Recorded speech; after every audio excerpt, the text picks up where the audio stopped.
Welcome to the Real Estate Syndication Show. Whether you are a seasoned investor or building a new real estate business, this is the show for you. Whitney Sewell talks to top experts in the business. Our goal is to help you master real estate syndication. And now your host, Whitney Sewell. You know that to make it in this business, you must attract passive investors. How do you do that? Learn the secrets at the Virtual Raising Money Summit. Text Whitney to 55444 to get a special pricing of only $97. This is your daily real estate syndication show. I'm your host, Whitney Sewell. Today our guest is Keeley Hubbard. Thanks for being on the show, Keeley. Thank you for having me. I'm excited to be here. Keeley is both a multifamily syndicator and investor, as well as a sales coach for business owners and professionals who are looking to break through to the top of their field. Throughout her career, her primary focus has always been helping others, especially her investors, achieve their financial life goals. Keeley, thank you again for your time. I'm looking forward to this conversation. You have some skills that every listener of this show needs. And so looking forward to this. I mean, you had written some stuff in where you apply to be on the show, and I'm just looking forward to this conversation and diving in. But give us a little more about your real estate background and maybe your the coaching background a little bit also, so we can understand where you come from with this skill set. Definitely. I started in sales about 17 years ago. And, when I came into it, I remember just feeling uncomfortable about the sales process and strategies and techniques and the things that were being taught to me. And it's, traditional sales makes people uncomfortable. That's why we all run away from salespeople. So I realized there's got to be a better way. And so I set out on this journey to figure out how can I be really effective, make great money, but feel authentic to who I am and actually serve my clients and serve the people that I'm working with. And I was able to do that and achieve extraordinary results in my income and my career. And so that's my passion now, is coaching and working with people and helping them do the exact same thing and hopefully shorten the learning curve for them. And my father and I got into multifamily actually about 3 years ago, but really got active about 1.5 years ago. And did our first deal in Lubbock, Texas, 173 units. Congratulations. Really Thank you so much. And we've got a lot of offers going out right now and hoping to continue to expand that. But I saw a lot of crossover between, my sales coaching business. I've had a lot of people that come to me and say, can you help me with raising capital? Because raising capital is the lifeline of your business as a syndicator. And if you're not good at sales, it's going to be very challenging. And I think a lot of people avoid raising capital or have a lot of angst about it because they don't like sales in general. So that's what I really work them through, is how to have authentic conversations where you're actually helping your investors and you're proud of your sales process because you're not coming across like the typical pushy salesperson. There's already this negative stigma or whatever around sales, right? Or trying to be a salesman. Yeah. And so, I'm looking forward to this conversation. Why don't you, let's just dive right in there, because I know our goal is not to be pushy and salesy and things like that, and to come across very genuine, which we want to do. We do care about that investor. Obviously, they are putting in a massive amount of trust in us, and we do not take that lightly. And so, but those conversations are difficult. I remember in the very beginning, especially, you don't know if you're going to know what to say, right? And it's difficult, and you do want to sell, but you don't want to sell. And so, can you just talk us through that a little bit? How you help clients with those conversations. Yeah, definitely. And this applies to every business, anybody that's in sales, but especially raising capital. The thing is that we love our investments as syndicators. Like, we know without a doubt in our mind, there's no other investment they could put their money in that's going to give them the returns and the safety and the tax benefits like real estate will. And the problem is we often overshare that information and we share it too soon. And we've all been programmed to believe that if we really know our product or service, which is obviously these investments, and we're really friendly and we talk to enough people, then, we're going to grow a great business. And that's not always true. So the problem is we love multifamily and we start talking about it, and I call it product vomit. You just start spilling everything you got to a prospective investor because you're really excited. And the issue is that, yes, you're being authentic and you're loving what you're doing, but you're acting like a typical salesperson, because typical salespeople do that, right? They talk about their product. They're really excited about it. And I call it sales malpractice. Don't commit sales malpractice, where you prescribe a solution before you ever diagnose somebody's problem and truly understand what they're looking for. Because everybody that you talk to may not be a good fit for multifamily, right? You may be talking to somebody that it just doesn't make sense. It's not the ideal investment for them. So you can't assume that you should, product vomit over every single person that you talk to. So it's really understanding that you can love what you do, but you gotta hold that information in and put all of the focus on your investor and really understand, like, what are their frustrations with their existing investments? What do they like? What do they not like? What are they hoping to accomplish? What are their, ultimate goals financially, before you can figure out if you should even begin to talk about what you do and what multifamily is. And I think that's one of the biggest mistakes that a lot of people make early on. Nice. No, I love how you laid that out there, and don't commit sales malpractice and product vomit. It's a great analogy, and you do. You want to share. You think, oh, they need to know this thing. They need to know this. They need to know this. They need to know this, and you're just like blah blah blah blah blah blah blah. I can relate on the other side of that. It's like, oh, wait a minute. I didn't. I'm not interested in this thing at all. I wish you hadn't just wasted all this time with me, right? Can you give us some examples, or maybe how a call that you've had, or how that conversation goes a little bit? Or I know you're working with other syndicators, other people that are trying to raise capital, maybe some common issues that they have as well, or fear. Yeah, definitely. I'll give you one of my best tips that I've used, for years myself in sales, and I teach it in sales. What I mentioned before about the reason that the whole product vomit strategy doesn't always work is because it triggers what's called the buyer's system. So as consumers, as buyers, as investors, we all have a process or a way that we make decisions. And the issue is that when, we're trying to avoid salespeople, when we see typical sales behavior, then it's like you go into a store, like say you're going to Nordstrom's, you want to buy some clothes, and sales rep walks up and says, hey, can I help you find something? And we all say, we all lie and we say, no, thanks, I'm just looking. Right? Because it's like, avoid the salesperson at all costs. And so that's the buyer's system. It's designed to put their walls up. We're designed to avoid the pressure. Like, people love to buy things, but they hate being sold. And so their walls are already up. No matter how authentic you are, no matter how excited you are about your product, your service, your investment, their walls are up. And so our goal is, how do we get their walls down where we can actually have what I call a disarmingly honest conversation about what their challenges are and what they're hoping to accomplish. And so the best way that you can do that, and my best piece of advice that I was mentioning before, I've used for years, and I teach it all the time, is to release all the sales pressure and tension at the very beginning of the conversation. And you would say something as simple as, let's say my investor's name is John. I would say, John, I appreciate the time and us sitting down today, and I'm looking forward to our conversation. But up front, I want to let you know that what I do is not a great fit for everybody. And we may get, 15, 20 minutes into our conversation, and you may decide, this just it's not the right fit for my goals, my investments. Maybe you don't like me, you don't like my hair. I always try to get them to laugh, right? If you can get them to laugh, it automatically will release some tension. But maybe you don't like me, you don't like my hair. You don't want to invest in real estate. And that is completely fine. My question is, are you going to be okay telling me that? Are you okay telling me no if it's not a good fit? And I get them to literally say no up front in the conversation. And they've always said, yeah, of course I'll tell you no. I'm a pretty upfront guy, or I'm an upfront woman. And I say, okay, great. The flip side of that is, if we talk about your goals and I decide that maybe I can't help you, maybe just what I do isn't the right fit, are you going to be okay if I tell you that? And they're like, well, yeah, I would hope you would. I say, okay, great. The other outcome could be that we both decide together that this makes sense. And if it does, we can figure out what those next steps would look like. Are you comfortable with that? And they're like, yeah, that sounds perfect. And so all of a sudden the walls go down, because their biggest fear is she or he is going to pressure me into investing. They're just waiting for it, right? They're waiting for the close.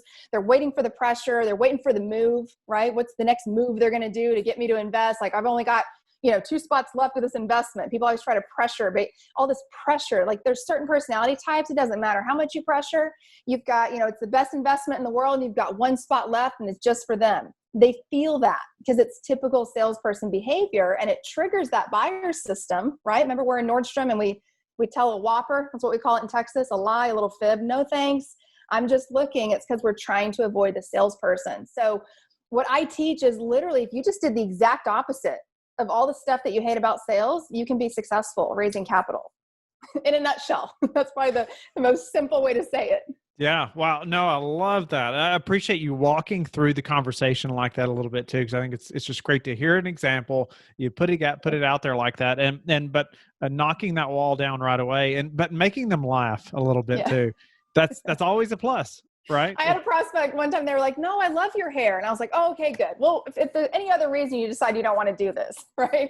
It just, here's the other thing, a tip that I'll give. We always think that we have to be perfect, right? When we sit down with an investor, I've got to have the perfect presentation and I can't screw up. People don't like that. They want human. They want you to just be real, just be who you are, because the typical salesperson does come across as perfectly scripted and in the perfect suit with the briefcase and dressed to the nines and polished, and people want human. And I'll tell you a funny story. When I started out in sales years ago, I was on the phone with a prospective client, and this was early on before I'd really developed my sales skills, and I didn't know what to do next, right? Like, he asked me a question. I didn't know how to answer it. I didn't know what to do. I freaked out. I hung up the phone. I just hung up on him. And the craziest thing is when I hung up, it was like, okay, reset. Okay, now I know why he's asking the question. I know how to answer it. So I called him back and I was like, hey, I think I lost the call, dropped the call. Sorry about that. And then we just continued the conversation.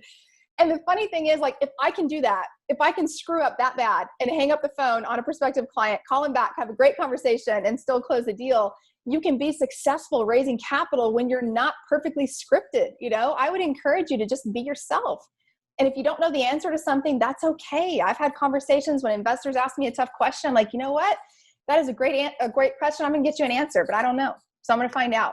And it's okay to say that. They want to see that you're a real person and you're somebody that they could do business with. You're somebody they could trust. And you do that by just being yourself. Nice. Are you doing, or what kind of, what's the word? Pre-work are you doing on an investor? Or, what do you know about them before the call or before the conversation? What's important? I know you can't always know something, but do you do any kind of homework like that on somebody? Yeah, absolutely. I think you need to find out, I call them pain points. So you need to find out what their potential pain points are before you go into, ideally, your first face-to-face meeting. Obviously with COVID now, all the craziness going on right now, it might be a Zoom call. But if you met them somewhere through a friend, or, you met them, I don't know, on LinkedIn, it's ideal to have an initial conversation that's just maybe a couple minutes at first to really understand what they're hoping to accomplish and what they're looking for. So the easiest way to figure out what those pain points are is to give them a couple examples of investors that you work with. And if, my investor's name again is John, I always use John, it's an easy name. I just say, John, the types of investors that I work with, one of their biggest challenges or frustrations is they're not getting the returns that they want in their other investments. A lot of them are in the stock market. They've been tired of riding this, market roller coaster. A lot of them lost a lot of money in 2008. And they just say, Keeley, I want something that gives me more stability. I want more cash flow. And I'm sick and tired of paying, 40% in taxes. Like if I'm talking to a doctor, for example. And I would say, I don't suppose any of those things have been challenges for you. And I know if they are challenges, they're going to say, well, yeah, I'm tired of paying taxes too. Or yeah, I've been riding this, stock market roller coaster. I'm like, oh, tell me more about that. And I get a little bit more insight to understand what are their true investment needs. And so that way, when we have a second conversation that's maybe a little bit longer and we dive deeper into it, I already have an idea of what they're dealing with. And I would say, you know what, I've dealt with all this before. These are the types of investors that I work with. I don't know if I can help you or not, but do you think it's worth having another conversation where we can talk a little bit further? I can better understand your world and your goals, and have that conversation and see if it's something that makes sense. And then I set up another phone call where I really have got more time to ask more questions about their challenges. How much money has it cost them? That's when we dive deeper into what I call a pain funnel, because what you're looking for is what's the compelling emotional reason that they want to do this. They're not going to invest in multifamily because of the returns. That's probably like, oh my God, I can't believe she just said that. They're not going to invest in multifamily because of the returns. That's not what it is.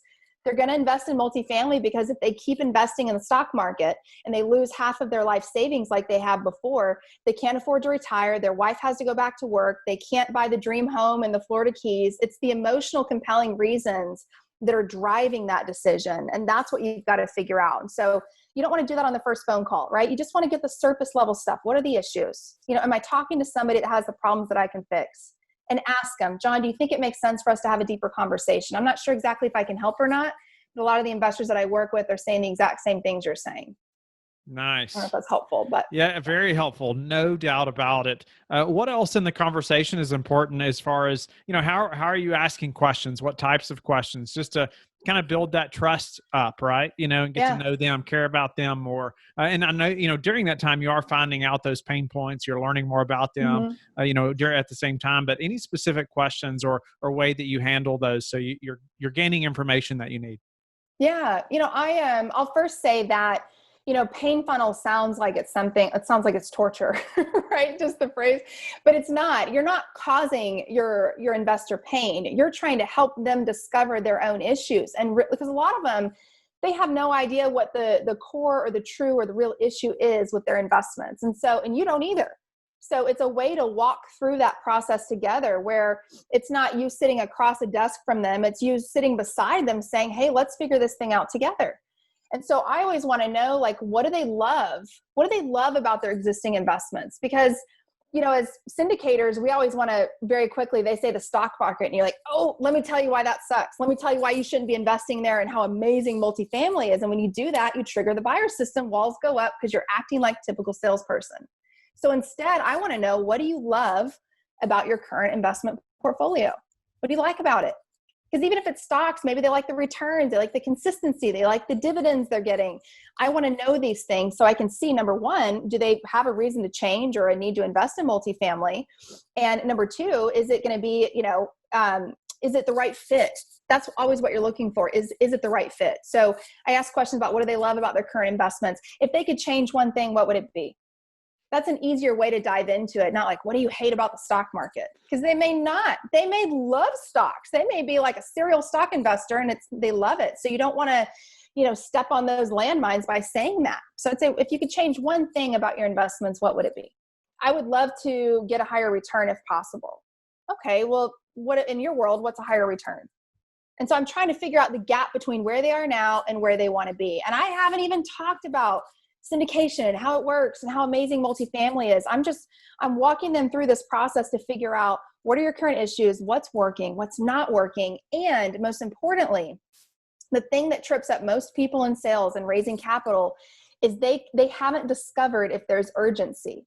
Is there urgency to change and make a decision now? Because if all you're selling on, like people's motivation, investor psychology, buyer psychology, the reason that we make a decision to buy anything right now is because of pain we're experiencing right now in the present, fear of pain in the future, or there's the greed factor. So the number one motivating reason is pain I'm experiencing right now. If I'm going to go buy a car, I don't feel bad about it. If I totaled my car and I don't have one, it's my only way of transportation, I got to go buy a car. There's urgency there. But if I already have a nice car and I just want to go upgrade and get the next model and a bigger engine, and I go to the dealership, there's not a lot of urgency for me to make the decision right now. So when the sales guy's pressuring me on, oh, the deal goes away today, it's like, whatever, there'll be another deal later on.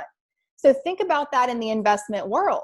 If we are pressuring them saying, I've only got 2 spots left in this investment and here's how amazing it is, but you haven't figured out, is there a compelling reason? Is there pain they're experiencing right now, or is there a fear of pain in the future, a fear that they're going to lose money, a fear that they're not going to make it to retirement? If you don't figure that out and you're just trying to sell them and push them based on urgency of your deal, there's no urgency for them to move forward. And you wonder why, and they're not going to tell you that. They're going to say things like, you know what? Yeah, this looks awesome, right? They're really good at selling you on how amazing you are. Right? Like, Keeley, this is really great. I've really enjoyed this presentation. Wow, I learned so much. You know what? Let me think about this. Let me talk it over with my wife and I'll get back to you. Do they ever get back to you? You call and you hassle them and you leave voicemails and they're just like, ugh, right? Because they felt like you were just being typical salesperson. So you've got to figure out, is there urgency? Is there a compelling reason? Is there fear of pain in the future? Is there pain right now that would make them move forward? And the easiest way to ask that question is, after you've figured out what's not working, I'll say things like, John, I got to ask you a really tough question. I'm not exactly sure how to word this. And you got to preface you can't just hit them with a tough question, right? You got to preface it. You got to soften it. Say, John, I got to ask you a really tough question. Are you okay with that? Yeah. What is it? Say, from a priority standpoint, how important is this to fix? On a scale of 1 to 10, 1 being, I'll probably be dealing with this a year from now. 10 being, I've got to do something right away. Where are you at? And before you answer, just understand that I'm okay with whatever it is, but where are you at on a priority standpoint? And now I can figure out, right? Do they care? Do they want to fix it? before I spend all this time. Again, I haven't even gotten into multifamily and how amazing it is and all the returns and I haven't even gotten into that. I'm just trying to figure out, is this person a qualified potential investor that I can help? That's what I'm looking for. Does that make sense? It does. Makes a lot of sense. Gene Trowbridge and Jonathan Ney, founding partners of the top syndication firm, Trowbridge Law Group, LLP, have a legal team with over 50 years of combined experience in real estate syndication and the practice of real estate securities law.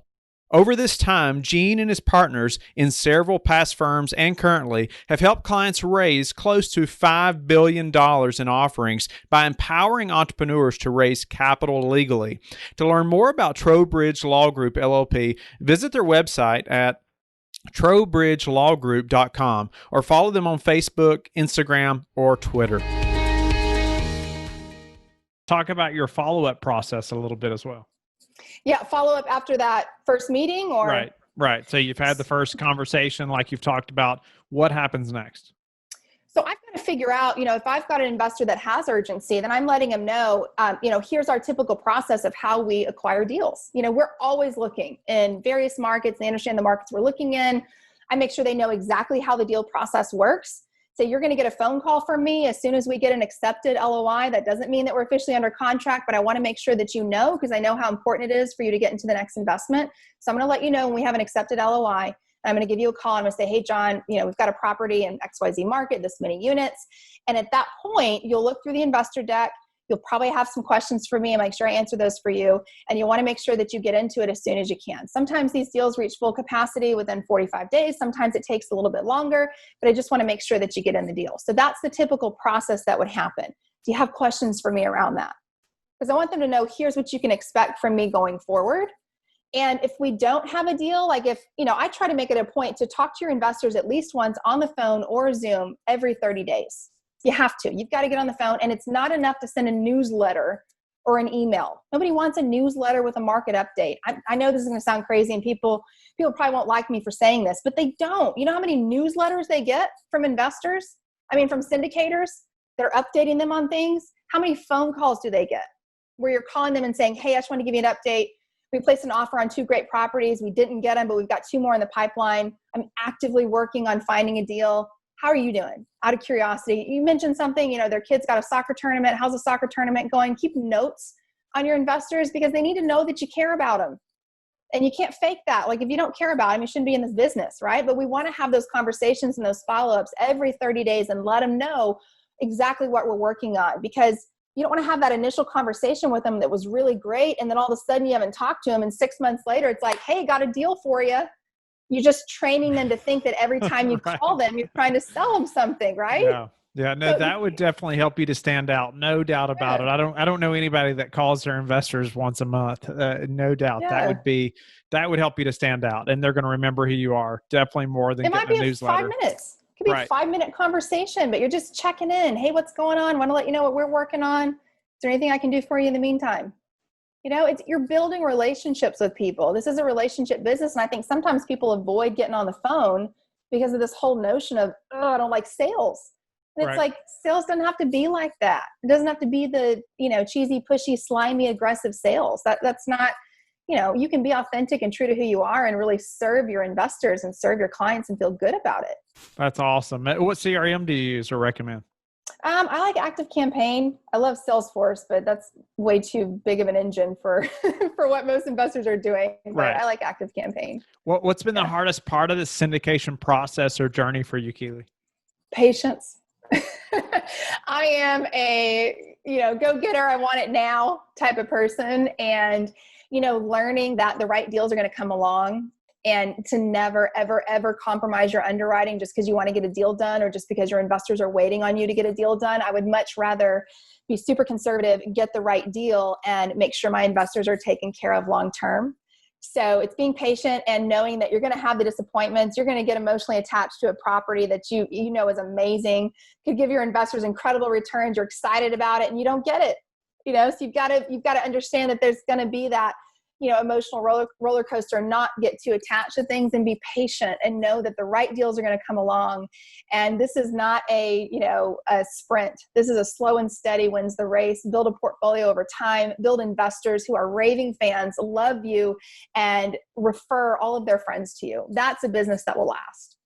Tell me about the conversations when you are you're selling yourself, but you're not selling. Maybe it's not even about real estate. You've just met this individual, but everybody's a potential investor, right? Yeah. But so they haven't come to you about real estate whatsoever. What Right. does that conversation look like to you? Well, How does it differ from the other? Go ahead. Yeah, when you're first meeting somebody for the first time, I'm always, all my attention's on them. I want to know everything that I can about them. Have you ever met somebody at like a party or a gathering, and you finish the conversation, you think about them later on at night, you're like, man, I really like that guy, or I really like that woman, but you don't know a thing about them. All you know is their name. You don't even know their last name. Like, you don't know anything about them, but you really love them. And the reason that you like them is because they let you talk about yourself for 30 minutes, and they were engaged, and they asked you questions. They were excited hearing about what you're excited about and what you're building in your business. And that's who you want to be when you meet people for the first time, that you really understand who they are, what their challenges are. And when they ask you, so what do? Do not ever say, I'm a multifamily syndicator, because they have no idea what that means. And most people will not ask you, oh, cool, what is that? Because they don't want to insult you. Like, they think, oh my gosh, I'm supposed to know what that is. And it makes them feel stupid. So we try to avoid this industry jargon and language. So don't say I'm a multifamily syndicator. What do you say? Go ahead. Instead, you're looking for first of all, find out a little bit more about the person you're talking to. Because if they're a business owner, for example, and you know that, now when they finally ask you, what do? You can say, I work with business owners. I'm a real estate investor, and I help them invest in apartment buildings so they can get better returns, better cash flow, support their business, build their investments, and get some great tax reductions. Like, now it's like, oh, tell me more about that, because they realize, like, wow, she works with people that are just like me, and that sounds pretty interesting. And it's way more interesting than a multifamily syndicator that just doesn't, it just falls completely flat. What in the world is that? What is that, right? What's a way you've recently improved your business that we could apply to ours? That is a great question. You know what? And this is really more related to the syndicator on the GP side. It's like, just like you're talking to your investors, it's, do you have your GP team waiting in the wings, ready to help you jump in with EMD, with being a key principal, with raising capital when you've got a deal under contract? So a couple of people that I've been working with in our group, they know that we're looking in the Lubbock market, and they've been prepping their investors. Lubbock market, we love tertiary markets in Texas. There's a lot of great investments here. But they've been prepping their investors for those markets. So I got to keep them up to date so they can make sure that their investors are ready as well. So when we do get under contract, everybody's ready to go, and we're not blindsiding anybody, and we've already got them warmed up. So just like you're warming up your investors, keep your general partnership team warmed up and, up to speed on what you're doing, what you're working on, and what deals you're going after. What's your best source for meeting new investors right now? My other business, actually. I love sales coaching, and I'll admit that when I was a lot younger, most salespeople spend all their money.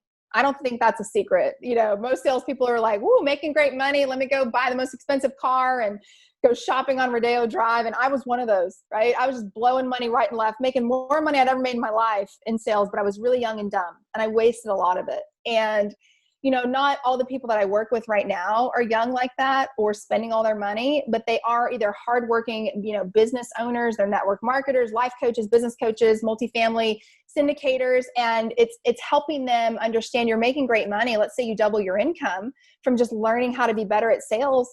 What are you doing to protect it? What are you doing to grow it? And introducing them to the multifamily world has been a pleasant surprise, something I didn't think there'd be synergy in, but it's like, I love multifamily so much, so I want to help everybody that I talk to. So it's just figuring out what their needs are, but there's some great synergy there. Number one thing that's contributed to your success? The willingness to be uncomfortable, the willingness to be scared to death. In so many aspects, that's really what helped me build my sales career I started out, selling when I was really young and helped to build a company from 40 million to 220 million in less than 4 years, became VP of sales, had teams. And there were moments that I remember that I was scared to death, didn't want to do it, didn't know how I was going to do it. And it's always been say yes, figure it out later, but commit. When an opportunity comes up, say, yes, I'm in, I'll do it. Yes, I'll speak at this event. Yes, connect me with that investor. Yes, I'll help build that team, whatever it is, say yes, and then figure out the how later on, but commit first. Because it's those moments that you're scared to death are the ones that really help you grow and build new skill sets. And all of a sudden speaking in front of 10 people that made you want to throw up. Now you're speaking in front of 1,000 because you've done it before and you built those skill sets. So be willing to be uncomfortable and be looking for opportunities that scare you. How do you like to give back? Oh my gosh. Operation Underground Railroad is a organization that is very close to my heart. They fight child sex trafficking. They literally go out and rescue children out of sex trafficking rings. And it's really heavy, when you first start learning about this stuff, but I'm so passionate about it. It's an incredible organization. And I just want to find ways where both of my businesses in real estate and sales coaching can contribute and help to give to that organization. So it's something that's very close to my heart. I've heard about them briefly, but would love to learn more personally as well. It's incredible. Thanks for bringing that up. We'd love to make more people aware of that organization. Well, Keeley, amazing show. I'm grateful for your time and just, you being so willing to share your expertise. I know that if the listeners are listening, I hope they are. This is just an amazing just skill set that you have, and you've helped us really break down that conversation so it doesn't seem so salesy. We don't have to be so nervous about it. We can just relax and just get to know somebody, really. Yes. And so just grateful for how you broke that down and just really carried that conversation through that we need to be able to have. So grateful. How can people get in touch with you and learn more about you? I'd say the easiest way is they can just shoot me an email. It's just Keeley, my name, Keeley at KeeleyHubbard.com. Thank you for listening to the Real Estate Syndication Show, brought to you by LifeBridge Capital. LifeBridge Capital works with investors nationwide to invest in real estate, while also donating 50% of its profits to assist parents who are committing to adoption. LifeBridge Capital, making a difference, one investor and one child at a time. Connect online at www.lifebridgecapital.com for free material and videos to further your success.